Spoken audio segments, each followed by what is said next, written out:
महाराष्ट्रातल्या शेतकऱ्यांना अधिकचे 6,000 रुपये नमो शेतकरी सन्मान योजनेच्या माध्यमातून देणार आहे। म्हणजेच महाराष्ट्रातल्या शेतकऱ्यांना वर्षाला आता त्यांच्या खात्यात 12,000 रुपये या ठिकाणी मिळणार आहेत। आज रब्बी हंगाम सन 2023 ची नियोजन व धोरण बैठक पुण्यामध्ये साखर आयुक्त कार्यालयामध्ये आयोजित केलेली आहे। या बैठकीच्या दरम्यान राज्याचे रब्बी हंगामाचे मागील 5 वर्षाची सरासरी क्षेत्र एकूण 53.97 लाख हेक्टर असून एकूण रब्बी क्षेत्र 2023 हंगामाकरिता ते क्षेत्र 58.76 लाख हेक्टर प्रस्तावित केलेलं आहे।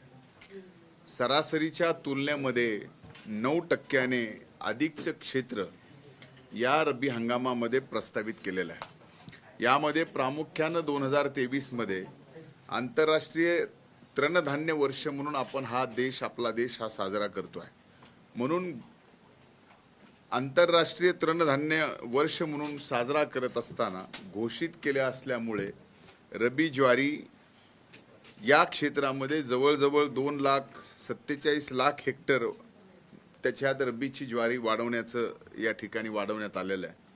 तसेच संभाव्य चारा टंचाई लक्षात घेता एकूण परिस्थिती जे मकाचं क्षेत्र 2,58,00,000 हेक्टरवरून आता ते अधिकचं 2,42,00,000 म्हणजे 5 लाख हेक्टर मकाचं क्षेत्र आपण यावर्षी 2.5 लाख जास्तीचं प्रस्तावित केलंय। कारण एकूणच सुमार पाऊस पडल्यामुळे येणाऱ्या काळात चाऱ्याचा प्रश्न निर्माण होऊ शकतो, म्हणून हे क्षेत्र या ठिकाणी वाढवलेलं आहे।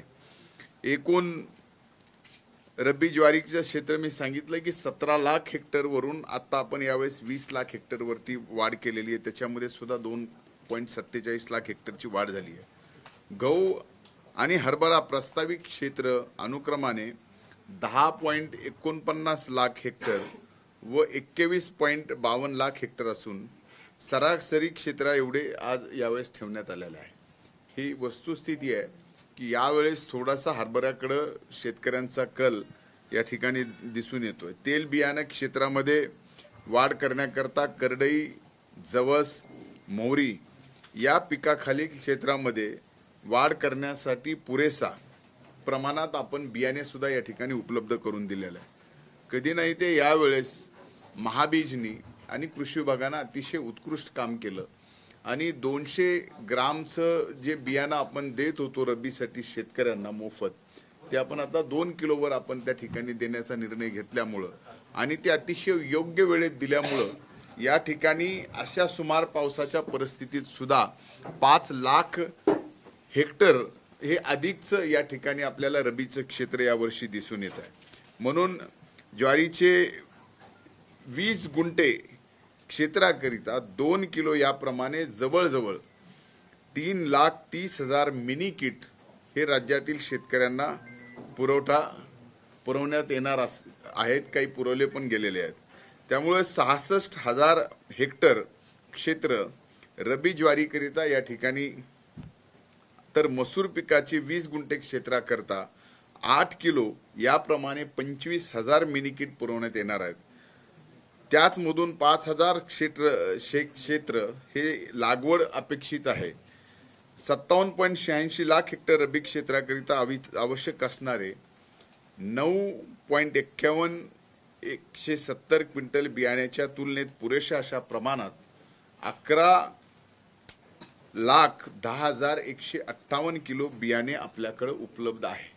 म्हणजे 9 लाखाच्या आवश्यकतेप्रमाणे 11 लाख आपल्याकडे उपलब्ध आहे। त्यामुळे रब्बी हंगामामध्ये बियाण्याची कसली अडचण कुठल्याही शेतकऱ्याला येणार नाही।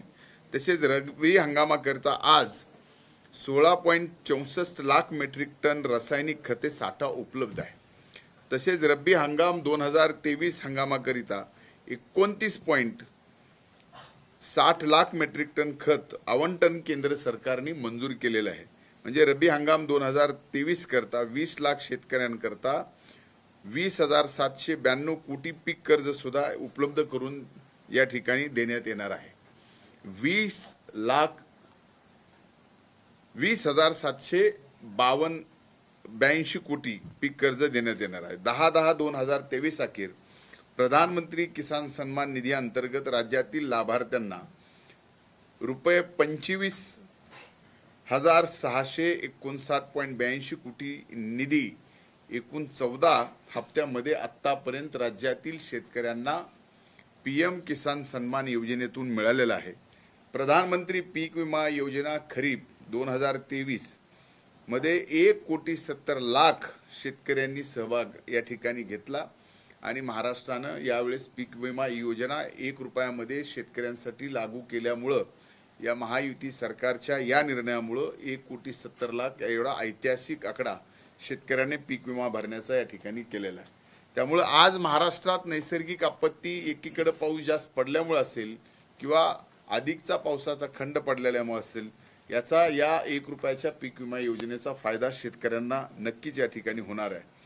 जवळजवळ प्रधानमंत्री पीक विमा योजनेमध्ये जसं 1,70,00,000 शेतकऱ्यांनी सहभाग नोंदवला, त्यात रुपये जवळ 8,016 म्हणजे 8,013.94 कोटीपैकी 3,050 कोटी विमा हप्ता हे अनुदान रक्कम विमा कंपन्यांना अदा सुद्धा करण्यात आलेला आहे. राज्यांनी शेतकऱ्यांच्या हिश्श्याचं जे राज्यांनी ठरवलेलं आहे. त्यामुळं आता कुठलाही पीक विम्याचा हप्ता केंद्र सरकारचा आणि राज्य सरकारचा आणि शेतकऱ्याचा हिस्साचा राहिलेला नाही. आता ही एकूण अशी परिस्थिती आहे. त्यामुळे रब्बी हंगाम सुद्धा 5 लाख क्षेत्र सुमार पावसामध्ये या ठिकाणी आपण जास्तीचं क्षेत्र या ठिकाणी धरतोय. शेतकऱ्याला रब्बी हंगामामध्ये बियाण्यापासून खतापर्यंत कसलीही अडचण येणार नाही आणि कर्जाची सुद्धा अडचण येणार नाही. याबाबतचा निर्णय सुद्धा आजच्या बैठकीमध्ये या ठिकाणी घेण्यात आलेला आहे.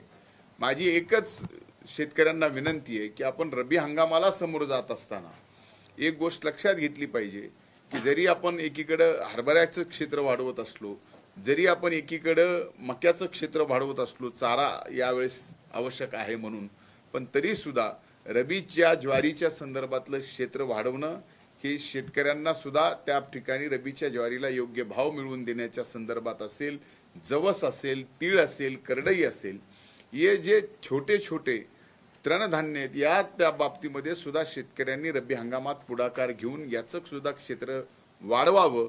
या तृणधान्याला सुद्धा अतिशय चांगला भाव मिळवून देण्याच्या बाबतीतली जबाबदारी कृषी विभाग नक्कीच या ठिकाणी घेईल. आता या बाबतीत आपल्याला काही प्रश्न विचारायचे असतील तर विचारू शकता. एक उदाहरण असं होतं, औरंगाबाद जिल्ह्यातल्या एका शेतकऱ्यानं 28 जिल्ह्यांमध्ये 11,000 एकर जमीन दाखवली. असे मिस क्रेडेन्शियल जे आहेत ते शेतकऱ्यांच्या कम्युनिटीला बदनाम करतात. असे किती उदाहरणं आढळलेली आहेत. एक लक्षात घ्या, असे अनेक उदाहरणं आढळलेले ज्या वेळेस पीक विमा योजनेचे 1 लाख रुपयाप्रमाणे शेतकऱ्यांना आपण योजना जाहीर केली, त्याच्या 15 ते 20 दिवसानंतरच अशा काही गोष्टी कृषी विभागाच्या लक्षात आल्यानंतर, माझ्या स्वतःच्या लक्षात आल्यानंतर मी स्वतः कृषी विभागाला आदेशित केलं, पीक विमा कंपन्यांना या ठिकाणी सांगितलं आणि अशा ज्या ज्या CSP सेंटरमधून अशा पद्धतीच्या चुकीच्या गोष्टी घडलेल्या आहेत त्या रेकॉर्डवर आणून त्यांच्यावरती कायदेशीर कारवाई केली जाणार आहे. याची माहिती पूर्णतः हाती येणार आहे. ती माहिती पूर्णतः हाती आल्यावर ज्या ज्या अशा शेतकरी दाखवून, जमिनी इतर लोकांच्या दाखवून पीक विमा 1 रुपयाचा फायदा घेण्यासाठी रक्कम लुटण्याचं काम या ठिकाणी केले गेलेलं आहे, ज्यांनी कोणी जे जबाबदार असतील त्यांच्यावर कृषी विभाग या ठिकाणी कायदेशीर कारवाई करणार आहे. या केसेस सुद्धा माझ्या कानावर कालच आल्या की परवा दिवशी वाशिममध्ये रेनगेजवर पाणी, काही शेतकरी होते का नव्हते ते तपासायला या ठिकाणी मी सांगितलंय. त्यात पीक विमा कंपनीच्या संदर्भातून काही तक्रारी जर समोर आल्या, त्या तक्रारी आल्यानंतर त्याची चौकशी आम्ही कृषी विभाग म्हणून पोलीस गृह विभागाकडे देऊ आणि गृह विभाग तपास त्याचा करेल आणि जे दोषी असतील त्यांच्यावरती कायदेशीर कारवाई केली जाईल.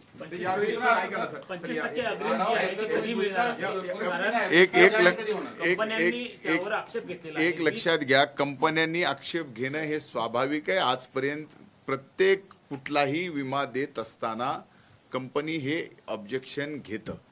कारण कंपनी ऑब्जेक्शन घेण्यासाठी जे पीक विम्याचा कायदा आहे त्या कायद्याच्या तरतुदीप्रमाणे कंपनीला ऑब्जेक्शन घ्यायचे अधिकार आहेत। याचा अर्थ असा नाही की कंपनीने ऑब्जेक्शन घेतलं म्हणजे शेतकऱ्यांना पीक विमा मिळणार नाही। ऑब्जेक्शन घेतलं तरी विभागीय पातळीपर्यंत आलेले सगळे ऑब्जेक्शन कंपन्यांचे या ठिकाणी फेटाळलेले आहेत। आता त्यांनी राज्य सरकारकडे म्हणजे अतिरिक्त मुख्य सचिवांच्या अध्यक्षतेखाली जी समिती आहे कृषी विभागाच्या त्यांच्याकडे ते अपील काही जणांनी पुढे केलेलं आहे, ते सुद्धा फेटाळल्यानंतर त्यांना त्या ठिकाणी अग्रिमची रक्कम देण्याच्या बाबतीमध्ये निर्णय करावा लागेल।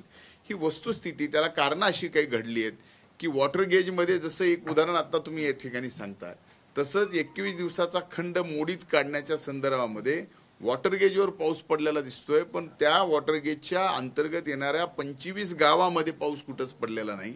अशा संदर्भामध्ये कृषी महाविद्यालयाचा शास्त्रज्ञांनी सलग 5 ते 8 दिवसाचा पाऊस तिथं पडलेला नाही याचे रिपोर्ट गुगलच्या आणि मॅपिंगच्या आधारे त्या ठिकाणी सायंटिफिकली प्रूव्ह करून दाखवल्यानंतर त्याबाबतच्या पंचनाम्यावर ज्या पीक विमा कंपन्यांनी या ठिकाणी आपण जी मंडळ घोषित केलेली आहेत अग्रिमसाठी तिथं त्यांना 25% द्यावे लागतील आणि ती लवकरात रक्कम मिळेल। स्वतः माननीय राज्याच्या मुख्यमंत्र्यांनी आणि उपमुख्यमंत्र्यांनी सुद्धा पीक विमा कंपन्यांच्या सर्व राज्याच्या प्रमुखांसोबत बैठक घेतली आणि त्या बैठकीमध्ये सुद्धा त्यांनी त्या ठिकाणी कंपन्यांना आदेशित केलेलं आहे की पीक विम्याची अग्रिम रक्कम ही तात्काळ या ठिकाणी शेतकऱ्यांच्या खात्यावर जमा करावी। आरआरसीच्या नोटिसा बजावून पण अनेक कारखान्यांकडून FRP ची रक्कम जी आहे हे लक्षात घ्या, हा विषय नक्कीच तुम्ही विचारताय तो सहकार विभागाशी आहे, पण शेवटी काय की ऊस म्हणलं तरी शेती आलंच। आता ज्या ज्या ठिकाणी अशा पद्धतीच्या गोष्टी घडलेल्या आहेत त्या पद्धतीनं सहकार कायद्यानुसार FRP मध्ये ज्यावेळेस FRP ठराविक दिवसाच्या काळात दिल्या जात नाही त्याच्यानंतर जी कारवाई होणं अपेक्षित आहे ती कारवाई नक्की होणार। अग्रिम कधीपर्यंत मिळेल? मी तुम्हाला तेच सांगितलं की शेतकऱ्यांना अग्रिम हा कसल्याही परिस्थितीत आमचा प्रयत्न आहे की दिवाळीच्या आज शेतकऱ्यांच्या खात्यावर पीक विमा ज्या आधी घोषित केलेले मंडळ आहेत आणि जे पीक विमा कंपनी कृषी विभाग आणि महसूल विभागाने सर्वे करून त्या पंचनाम्यावर सह्या केलेल्या आहेत अशा सगळ्या अधिसूचित केलेल्या मंडळांचा 25% प्रमाणे अग्रिम विमा हा दिवाळीच्या आत सरकार देण्याचा कंपन्यांना आदेशित करून प्रयत्न करणार आहे। 9% क्षेत्र वाढवणार यावेळी रब्बीचा असं तुम्ही म्हणता प्रस्तावित आहे। वस्तुस्थिती तुम्ही पण सांगितली की पाऊस हा सुमार झालेला आहे। मे कसं, कारण आजही म्हणजे विहिरी असू द्यात किंवा कॅनलला आवर्तन जात नाही, शेतकरी यावरची कोरडीच आहे, असं असताना कसं साधलं नाही? ह्या बैठकीत आजच्या तुम्ही जो उपस्थितीत केलेला प्रश्न आहे तोच प्रश्न मी माझ्या कृषी विभागाच्या सर्व अधिकाऱ्यांना सुद्धा उपस्थित केला की एकीकडे सुमार पाऊस या ठिकाणी दिसतोय आणि तो पाऊस दिसत असताना क्षेत्र वाढतंय, त्याचं कारण काय? तर अनेक ठिकाणी ज्या सप्टेंबरमध्ये पाऊस पडला, सप्टेंबरमध्ये पाऊस पडल्यानंतर बऱ्यापैकी थोडीशी जमिनीमध्ये ओल आहे, ती ओल या ठिकाणी दिसते आणि जी वाढ झालेली दिसते ती वाढ सुद्धा आपण म्हणतोय की काही विदर्भामध्ये जे रब्बीचं क्षेत्र कधी वाढत नव्हतं त्या विदर्भामध्ये सुद्धा भाताचं क्षेत्र कमी होऊन 5000 हेक्टरनी त्या विदर्भामध्ये सुद्धा रब्बीचं क्षेत्र वाढलंय। असे काही नवे क्षेत्र आहेत की ज्या नव्या क्षेत्रामध्ये वाढ झाल्यामुळे 9%ची वाढ आपल्याला या ठिकाणी दिसते आहे। आज परिस्थिती पाऊस सप्टेंबरमध्ये पडला म्हणजे उशिराचा पाऊस पडला, काही ठिकाणी रिटर्न मान्सून आता अमरावतीमध्ये मागच्या 8 दिवसामध्ये पाऊस पडला। अशा परिस्थितीमध्ये तिथलं जे काही क्षेत्र रब्बीचं जे आपण गृहीत धरलं नव्हतं ते आता आपण गृहीत धरतो, असं 9% आपण यावेळेस वाढ या ठिकाणी दिसते। कारण गहू आणि ज्वारी हे काय आपण ओलीवरती अवलंबून होणार नाही। गहू आणि गव्हाला तर 3 पाणी द्यायचे म्हटलं तर तुमच्या विहिरीत पाणी लागणार आहे। आता एक लक्षात घ्या की विहिरीत पाणी नाही असं आपल्याला कोण म्हणलं? माझ्या स्वतःच्या विहिरीत पाणी नाही, तुमच्या स्वतःच्या विहिरीत नसेल, ऐका मी पण मराठवाड्याचाच आहे, मी मराठवाड्याचा आहे, मागासलेल्या बीड जिल्ह्यातलाच आहे। विहिरीत पाणी आहे, लाईटमुळे काही प्रश्न निर्माण झालेले आहेत, बोरमध्ये पाणी आहे, बोरचं पाणी खाली गेलेलं आहे त्यामुळे ज्या पॉवरच्या मोटर बसवलेल्या आहेत त्या पॉवरच्या मोटरनी पाणी मिळालं जाऊ शकत नाही, अशी परिस्थिती आहे. या परिस्थितीला सामोरं जातोय. ही परिस्थितीला सामोरं जात असताना सुद्धा आपण, म्हणूनच मी आपल्याला म्हणलंय की ज्वारी असेल, गहू असेल, याचं क्षेत्र यावर्षी आपल्याला कमी दिसतंय. मक्याचं क्षेत्र वाढलंय, हरभऱ्याचं क्षेत्र वाढलंय, हे आपण लक्षात घेतलंच नाही. म्हणून हे जर लक्षात घेतलं असतं कदाचित आपण हा प्रश्न विचारला नसता गव्हाचा आणि ज्वारीचा. मी आपल्याला सांगितलं की गहू आणि ज्वारीचे क्षेत्र हे या ठिकाणी कमी झालंय, हरभऱ्याचं क्षेत्र वाढलंय, मक्याचं क्षेत्र वाढलंय. आणि मक्याचं क्षेत्र का वाढलंय तर जाणीवपूर्वक ही दुष्काळाच्या संदर्भातली परिस्थिती, चाऱ्याच्या संदर्भातली परिस्थिती समोर लक्षात येत असताना आपल्याला मक्याचा